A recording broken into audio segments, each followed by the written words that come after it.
জনগণের ক্ষমতা জনগণের হাতে ফিরিয়ে দেওয়া যে প্রক্রিয়া, সেই প্রক্রিয়াকে বিলম্বিত করা। পিআর পদ্ধতি এই দেশের মানুষ গ্রহণ করবে না। আমাদের দলের পক্ষ থেকে আমরা স্পষ্ট বলেছি, এখন বলছি জনগণই এই পদ্ধতি গ্রহণ করবে না। চাপিয়ে দেওয়া কোনো কিছু এই দেশের মানুষ গ্রহণ করবে না। একটা কথা খুব স্পষ্ট করে বলতে চাই, আমরা খুব দ্রুত, অর্থাৎ যে কমিটমেন্ট আছে এই সরকারের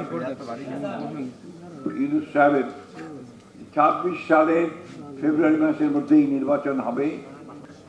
জনগণ নির্বাচন দেখতে চায়, নির্বাচনে অংশ নিতে, এবং সেই নির্বাচনের মধ্য দিয়ে গণতান্ত্রিক ব্যবস্থায় ফিরে যেতে চায়, গণতন্ত্রের মধ্য দিয়েই জনগণের আশা আকাঙ্ক্ষাগুলো পূরণ করতে চায়।